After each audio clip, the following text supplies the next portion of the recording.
AMBS Channel 2, a commercial TV station operating under permit number BSD-0126-2022, valid until the 6th of July 2023.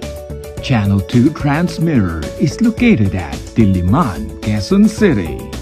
AMBS Channel 2 is operated by a professional electronics engineer, duly licensed by the Professional Regulation Commission. Engineer Erwin D. Senora, PECE number 0001448, and operated by the following personnel, duly licensed by the Professional Regulation Commission and National Telecommunications Commission.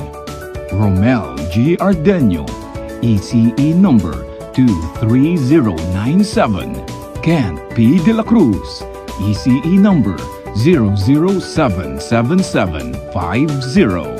Simon Matthew S. Santillana, ECE number 79146.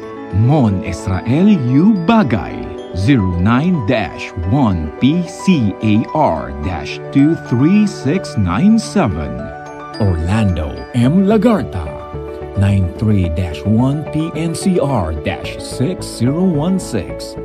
Jose P. Buban, 94-1PV-8960.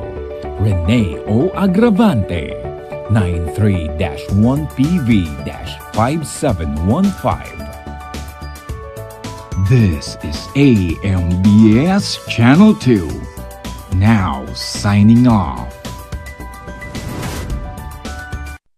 Bayang magiliw, pelas ng silanganan, alab ng puso, sa dibdib mo'y buhay.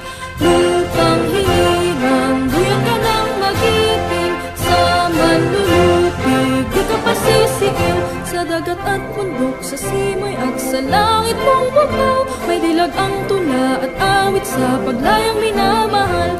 Ang kislap ng watawat mo'y tagumpay na nagdidingding, ang bituin at araw niya kailan pa may di magdidilim.